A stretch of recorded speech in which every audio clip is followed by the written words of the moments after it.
Hey everybody, it's your girl Bondy Blue, and I want you to check out Bondy's Boutique and get some of my merch, y'all. I've added some new things like my mermaid cups and the mermaid tees, and also the Shake Them Tits mugs. All right, you asked for it and you got it. Check out Bondy's merch at Bondy's Boutique. Hey everybody, what's up? It's your girl Bondy Blue, and I am back for another 90-day fiance the other way. So let's go ahead and get into what transpired on tonight's episode, because a lot of people was landing in the other country. So Tiffany and Ronald.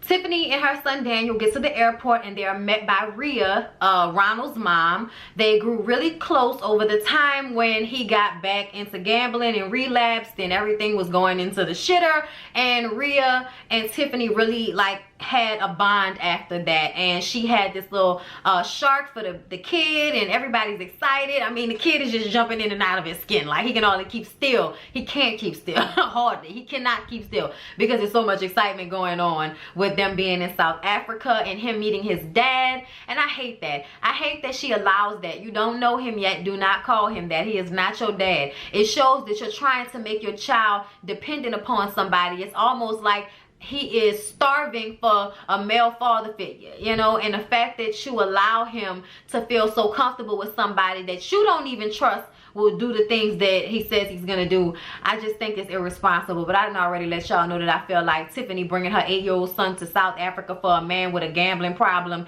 and really nothing to offer her is some bullshit, especially since she stayed with his mom. She stayed with his mom, and then the next day they got up to go pick him up from rehab, and I wasn't sure what the living situation was going to be like after that. But the fact that he just got out of rehab makes me think that they all going back to the mama house.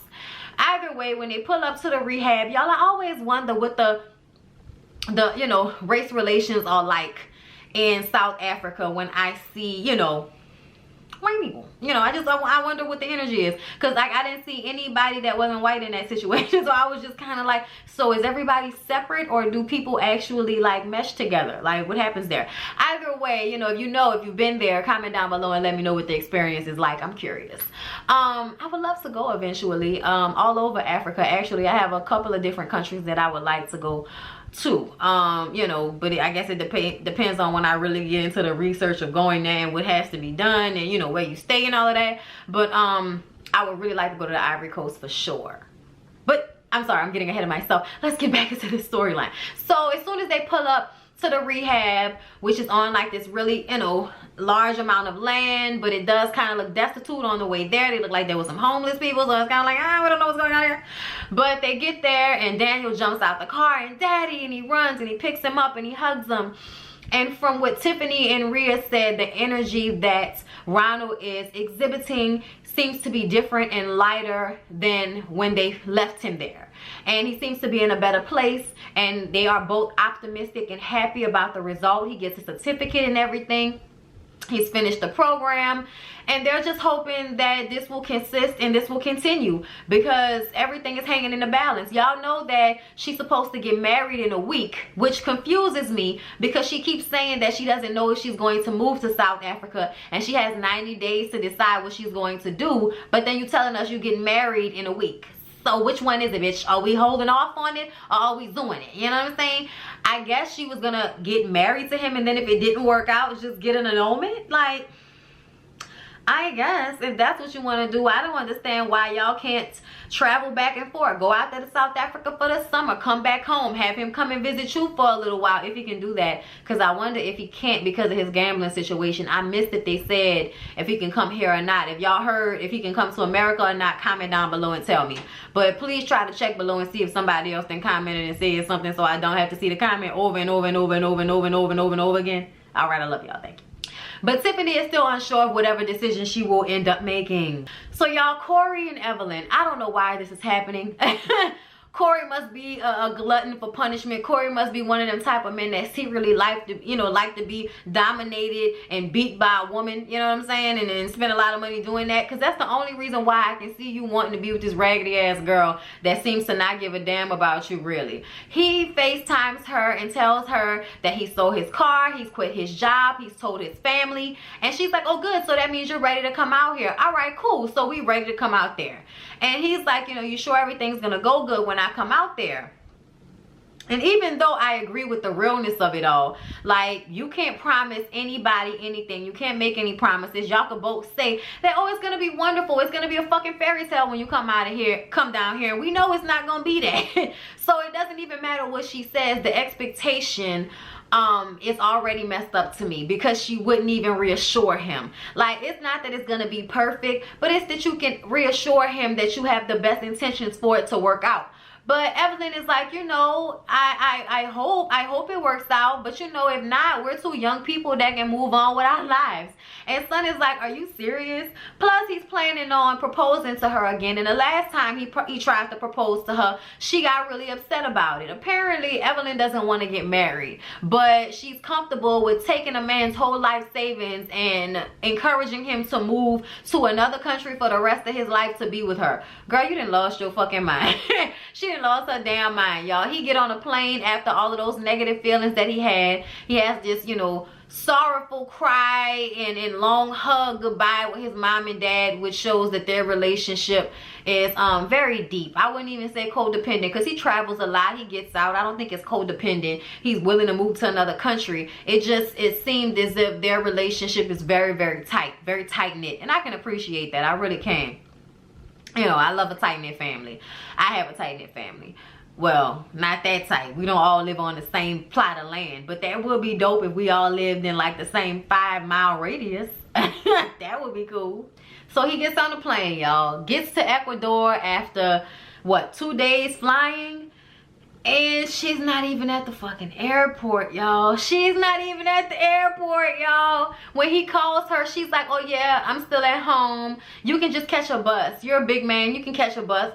And he's like, girl, what are you talking about? I have never been here before. I don't even know how long it's gonna take me to get there on a bus.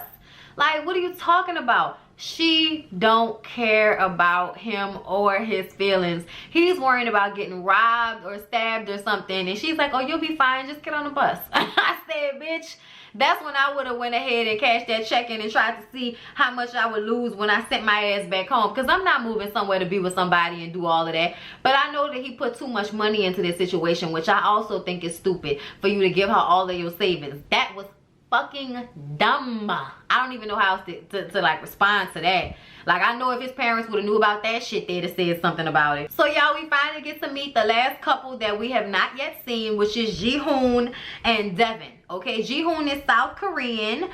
He buys and then resells cell phones, so y'all be careful with y'all refurbished phones. Because them phones look like they wasn't working when he mailed them back to y'all, okay? And he also lives with his parents. And he met Devin on an app. He watched a movie, saw a dating app, an international dating app, and he then got on that app and found Devin. Ji-hoon say that he was free before, but now he's fucked. And I'm like, why are you getting in a relationship with somebody then? But you know what? The plot thickens. Devin is 22. She's a single mom, okay? And she's from Salt Lake City. She lives with her parents as well. She's planning to move to South Korea. She says she and Ji-hoon have been together for 8 months. And she has a tendency to date Korean men. She likes Asian men. She says Korean men are hot. I said I concur. I've seen some very, very nice looking Korean men. They have nice like angular faces and stuff like that. Just good looks. Good looks. So he came out to America after they first started talking and smashed the first night. And apparently she got pregnant after that one night. They've only been around each other for a collective of 3.5 weeks, I believe, like in person. And because she got pregnant so quick, he doesn't believe that the baby is his. He didn't believe she was pregnant at first, but now she says she is 7 months pregnant with his baby. And I don't know whether I believe that or not either. Comment down below and tell me if y'all think it's Ji-hoon's baby. I mean, when it come out, we might not even know, because she might have fucked another Korean man before she met him. Like, I didn't even hear her say how many days it was between the time that they had sex and the time that she found out she was pregnant. But I heard that it normally takes a week, like 7 days. But we shall see. So she also has a toddler named Drusilla, who seems to be a handful, to say the least. To say the least. And Jihoon's parents don't like Devin, okay? She came over there with all her tattoos and, you know, pregnant and not really communicating because she doesn't know Korean and they don't know English that well. So the mama felt like she wasn't really open or communicating with her. It's a whole bunch of issues. So you 7 months pregnant, you already got a child that obviously, you know, needs to be ran on a treadmill for an hour or put on some, you know, medication or something. I'm not trying to play the baby or nothing like that, but that little girl was spazzing the fuck out. And you can tell that next episode, she's going to get overwhelmed by it all. Because Jihoon and his parents are supposed to be coming to the States so that they can get their approval to get married because she didn't get it the last time she saw them. And they freaked out when they found out she was pregnant. So we shall see how this transpires, but I'm not hopeful about Jihoon and Devin. I'm just not. Y'all, let's get to Jenny and Sumit. Y'all, I don't know what's wrong with Jenny. I feel like we went over this in the first 2 episodes about how Jenny was moving somewhere where she was going to be told what was appropriate for her to wear and what was expected of her as a woman in a place that sees women as second-class citizens, okay? She ignored everything her friends and I said through the TV screen and went on out there to India to be with Sumit. Finally spent her first night with him where they slept together the whole night. Obviously they had sex, okay? And then he takes her shopping the next day. They got to worry about if somebody from the family gonna see them out shopping and what's gonna happen. But they go in to buy some saris and he wants her to get a traditional sari. Y'all know that's like the traditional clothing that Indian people wear. It's very colorful, very beautiful. You'll see it in a lot of like Bollywood movies and stuff like that. Y'all, I love their culture. Like I love the spices. Like the Indian culture is very, very, I don't even know how else to explain it but to say like colorful. Like everything, like the foods, the spices, the clothes. Like I love the feel of it all. I love it. I really, really do. I fell in love with it when I was a kid watching American Girl. No, what was it? Not American Girl, y'all. I'm sorry. My mind is going A Little Princess. And the genie that was across the courtyard was from India. And when he magically made their attic room into like this beautiful warm place, I just go back to that every time. Like I see, you know, India, you know, people in India. Y'all, I'm sorry, my mouth is fucking up on me. But yeah, y'all, I was just like, you know, interested in the culture, even though, like, I would wear the sari. Like, Jenny had a problem with it. She don't want to be told what to wear. I said, then, bitch, what you here for? Because we told you this was what it was going to be like. But she doesn't want to wear the sari. She wants to wear something more casual. Well, the guy pulls out a pair of, like, pants that's kind of made out of some of the same material, colorful. And she's like, okay, yeah, I'll do that. But Sumit really wanted her to try on the sari. So she tries it on, and she's like, okay, can I take it off now? Because it's really hot. It was almost like she was rebelling just to rebel because she doesn't want a man telling her what to wear, even though this is what you signed up for. Jenny, this is what you signed up for, sis. Like, child, I guess. But then she kept saying that she doesn't want to look like a grandma because she feels like the saris are for more traditional, older Indian women.